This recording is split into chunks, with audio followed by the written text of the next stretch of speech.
प्राधानिकं रहस्यम्।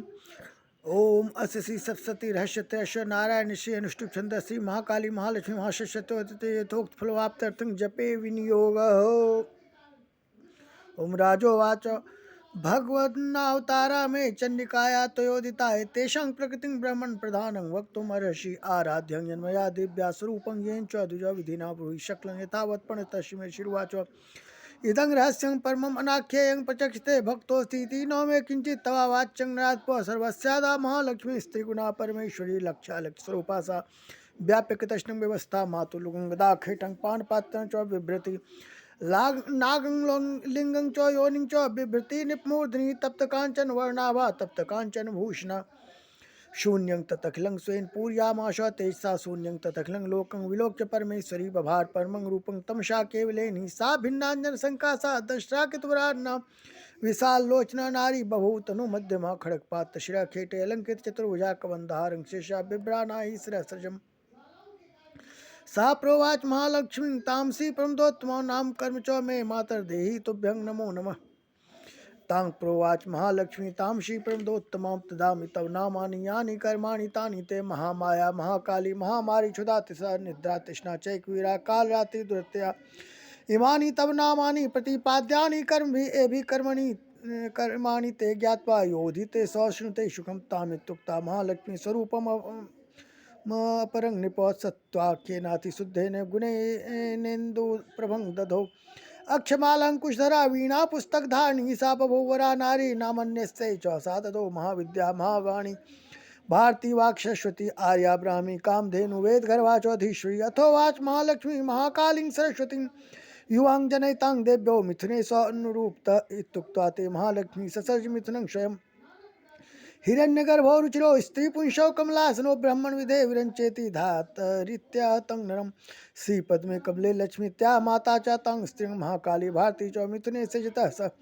एतयोरपि रूपाणि नामानि च वदामि ते नीलकण्ठं रक्तबाहुं श्वेतांगं चन्द्रशेखरं जनयामा स्वपुष्यं महाकाली सतां स्त्रिं स्वरुद्र शंकरस्थानु कपर्दी च त्रिलोचन त्रिविद्या कामधेनु शास्त्री भाषाक्षरासुरा सरस्वती स्त्रियं गौरीं कृष्णं च पुष्यं नृपो जन्यामाश नामानि तयोरपि वदामि ते विष्णु कृष्णो ऋषिकेशो वासुदेवो जनार्दनो उमा गौरी सती चंडी सुंदरी सुभगा शिवा एवं युवतया सद्य पुष्यत्वं प्रपेदिरे चक्षुष्मन्तो नु पश्यन्ति नेतरे तत्विदो जना ब्रह्मणे पद्मो पत्नी महालक्ष्मी निप्तरीं रुद्राय गौरीं वरदां वासुदेवाय च श्रियं स्वर्यास संभूय विरिंचोंडम जीजनत विभेद भगवान रुद्र तद्गौर्या शहरवीयुवन अंड मध्य प्रदानादि कार्य जातम भूत निपो महाभूतात्म सर्वं जगत स्थावरं जंगमं पोषपालयामाश तल्लक्ष्म्या स केशव संजहार जगत सर्वं स गौर्या महेश्वर महालक्ष्मी महाराजा सर्वसत्वमयीश्वरी निराकारा च साकारा शैव नाना विधान भृत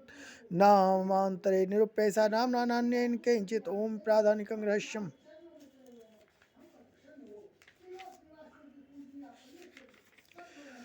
ओम सती के इन तीनों रहस्यों के नारायण ऋषि अनुष्टुप छंद तथा महाकाली महालक्ष्मी एवं महासरस्वती देवता है। शास्त्रोक्त फल की प्राप्ति के लिए जप में इनका विनियोग होता है। राजा बोले, भगवान आपने चंडिका के अवतारों की कथा मुझसे कही।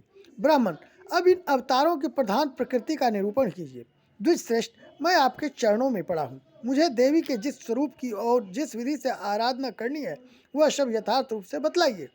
ऋषि कहते हैं, राजन, यह रहस्य परम गोपनीय है, इसे किसी से कहने योग्य नहीं बतलाया गया है, किंतु तुम मेरे भक्त हो, इसलिए तुमसे ना कहने योग्य मेरे पास कुछ भी नहीं है। त्रिगुणमयी परमेश्वरी महालक्ष्मी ही सबका आदि कारण है। वे ही दृश्य और अदृश्य रूप से संपूर्ण विश्व को व्याप्त करके स्थित हैं। राजन, वे अपनी चार भुजाओं में मातुलुंग, बिजौरे का फल, गदा, खेट, ढाल एवं पानपत्र और मस्तक पर नाग, लिंग तथा योनि इन वस्तुओं को धारण करती हैं। तपाए हुए स्वर्ण की समान उनकी कांति है। तपाए हुए स्वर्ण के ही उनके भूषण हैं। उन्होंने अपने तेज से इस शून्य जगत को परिपूर्ण किया है। परमेश्वरी महालक्ष्मी ने इस संपूर्ण जगत को शून्य देखकर केवल तमोगुण रूप उपाधि के द्वारा एक अन्य उत्कृष्ट रूप धारण किया। वह रूप एक नारी के रूप में प्रकट हुआ, जिसके शरीर की कांति निखरे हुए काजल की भांति काले रंग की थी। उसका श्रेष्ठ मुख दाढ़ों से सुशोभित था, नेत्र बड़े बड़े और कमर पतली थी। उसकी चार भुजाएं ढाल, तलवार, प्याले और कटे हुए मस्तक से सुशोभित थीं। वह वक्षस्थल पर कबंध धड़ की तथा मस्तक पर मुंडों की माला धारण किए हुए थी। इस प्रकार प्रकट हुई स्त्रियों में श्रेष्ठ तामसी देवी ने महालक्ष्मी से कहा, माता जी आपको नमस्कार है, मुझे मेरा नाम और कर्म बताइए। तब महालक्ष्मी ने स्त्रियों में श्रेष्ठ उस तामसी देवी से कहा, मैं तुम्हें नाम प्रदान करती हूँ और तुम्हारे जो जो कर्म है उनको भी बतलाती हूँ।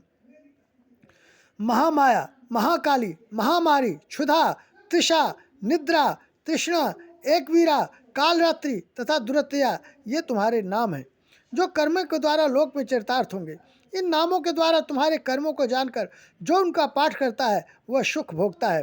राजन, महाकाली से यों कहकर महालक्ष्मी ने अत्यंत शुद्ध सत्वगुण के द्वारा दूसरा रूप धारण किया जो चंद्रमा के समान गौरवर्ण था। वह श्रेष्ठ नारी अपने हाथों में अक्षमाला, अंकुश, वीणा तथा पुस्तक धारण किए हुए थी। महालक्ष्मी ने उसे भी नाम प्रदान किए। महाविद्या, महावाणी, भारती, वाक, सरस्वती, आर्या, ब्राह्मी, कामधेनु, वेदगर्भा और धीश्वरी, बुद्धि की स्वामिनी, ये तुम्हारे नाम होंगे। तदनंतर महालक्ष्मी ने महाकाली और महासरस्वती से कहा, देवियों तुम दोनों अपने अपने गुणों के योग्य स्त्री पुरुष के जोड़े उत्पन्न करो। उन दोनों से यों कहकर महालक्ष्मी ने पहले स्वयं ही स्त्री पुरुष का एक जोड़ा उत्पन्न किया। वे दोनों हिरण्यगर्भ, निर्मल ज्ञान से संपन्न, सुंदर तथा कमल के आसन पर विराजमान थे। उनमें से एक स्त्री थी और दूसरा पुरुष।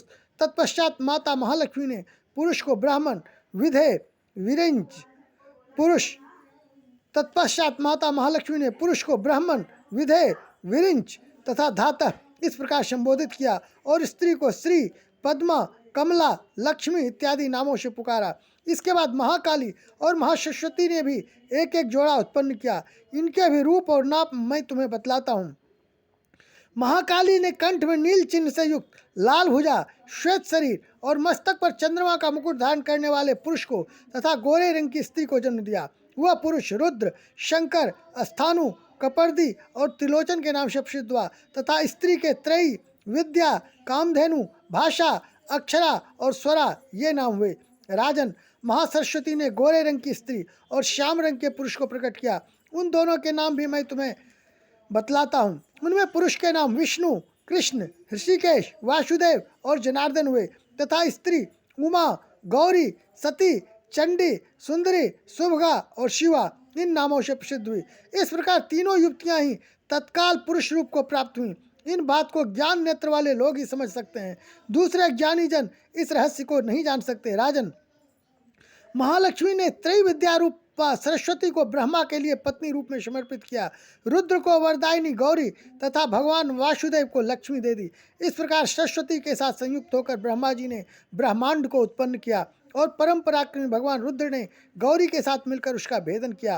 राजन, उस ब्रह्मांड में प्रधान, महत्त्व आदि कार्य समूह, पंच महाभूतात्मक समस्त स्थावर जंगम रूप जगत की उत्पत्ति हुई। फिर लक्ष्मी के साथ भगवान विष्णु ने उस जगत का पालन पोषण किया और प्रलय काल में गौरी के साथ महेश्वर ने उस संपूर्ण जगत का संहार किया। महाराज, महालक्ष्मी ही सर्वसत्यमयी तथा सब सत्वों की अधीश्वरी है। वे ही निराकार और साकार रूप में रहकर नाना प्रकार के नाम धारण करती हैं। सगुणवाचक, सत्य, ज्ञान, चित्त, महामाया आदि नामांतरों से इन महालक्ष्मी का निरूपण करना चाहिए। केवल एक नाम महालक्ष्मी मात्र से अथवा अन्य प्रत्यक्ष आदि प्रमाण से उनका वर्णन नहीं हो सकता।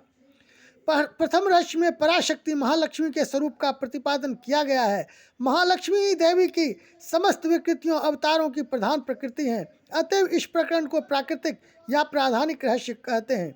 इसके अनुसार महालक्ष्मी ही सब प्रपंच तथा संपूर्ण अवतारों का आदि कारण है। तीनों गुणों की साम्यावस्था रूपा प्रकृति भी उनसे भिन्न नहीं है। स्थूल, सूक्ष्म, दृश्य, अदृश्य अथवा व्यक्त अव्यक्त सब उन्हीं के स्वरूप हैं। वे सर्वत्र व्यापक हैं। अस्थि, भांति, प्रिय, नाम और रूप सब वे ही हैं। वे सच्चिदानंदमयी परमेश्वरी सूक्ष्म रूप से सर्वत्र व्याप्त होती हुई भी भक्तों पर अनुग्रह करने के लिए परम दिव्य चिन्मय शगुन रूप से भी सदा विराजमान रहती हैं। उनके उस श्री विग्रह की कांति तपाए हुए स्वर्ण की भांति है। वे अपने चार हाथों में मातुलुंग, बिजौरा, गदा, खेट, ढाल और पान पात्र धारण करती हैं तथा मस्तक पर नाग, लिंग और योनि धारण किए रहती हैं। भुवनेश्वरी संहिता के अनुसार मातुलुंग कर्म राशि का गदा क्रिया शक्ति का, खेट ज्ञान शक्ति का और पानपात्र तुरी वृत्ति अपने सच्चिदानंदमय स्वरूप में स्थिति का सूचक है। इसी प्रकार नाग से काल का, योनि से प्रकृति का और लिंग से पुरुष का ग्रहण होता है। तात्पर्य यह कि प्रकृति, पुरुष और काल तीनों की का अधिष्ठान परमेश्वरी महालक्ष्मी ही है। उस चतुर्भुजा महालक्ष्मी के किस हाथ में कौन से आयुध हैं, इसमें भी मतभेद है। रेणुका महात्म्य में बताया गया है, दाहिनी ओर के नीचे हाथ में पानपात्र और ऊपर के हाथ में गदा है। बाईं ओर के ऊपर के हाथ में खेट तथा नीचे के हाथ में शीफल है। परंतु वैकृतिक रहस्य में दक्षिणाधा कर्कमात कहकर जो क्रम दिखाया गया है, उसके अनुसार दाहिनी ओर के निचले हाथ में मातुलुंग, ऊपर वाले हाथ में गदा, बाईं ओर के ऊपर वाले हाथ में खेट तथा नीचे वाले हाथ में पाणपात्र है। चतुर्भुजा महालक्ष्मी ने क्रमशः तमोगुण और सत्वगुण रूप उपाधि के द्वारा अपने दो रूप और प्रकट किए, जिनकी क्रमशः महाकाली और महासरस्वती के नाम से प्रसिद्ध हुई। ये दोनों सप्तशती के प्रथम चरित्र और उत्तर चरित्र में वर्णित महाकाली और महासरस्वती से भिन्न हैं, क्योंकि ये दोनों ही चतुर्भुजा हैं और उक्त चरित्रों में वर्णित महाकाली के 10 तथा महासरस्वती के 8 भुजाएं हैं। चतुर्भुजा महाकाली के हाथों में खड़ग, पानपात्र, मस्तक और ढाल हैं। इनका क्रम भी पूर्ववर्ती है। चतुर्भुजा सरस्वती के हाथों में अक्षमाला, अंकुश, वीणा और पुस्तक शोभा पाते हैं। इनका भी पहले जैसा ही क्रम है।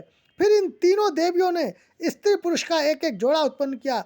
महाकाली से शंकर और सरस्वती, महालक्ष्मी से ब्रह्मा और लक्ष्मी तथा महासरस्वती से विष्णु और गौरी का प्रादुर्भाव हुआ।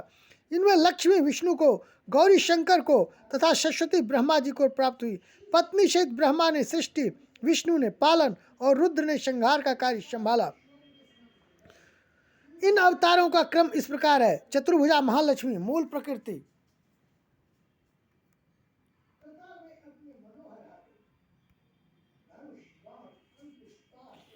चतुर्भुजा महाकाली, चतुर्भुजा महासरस्वती, चतुर्भुजा महाकाली से शंकर सरस्वती, चतुर्भुजा महालक्ष्मी से ब्रह्मा और लक्ष्मी, चतुर्भुजा महासरस्वती से विष्णु और गौरी।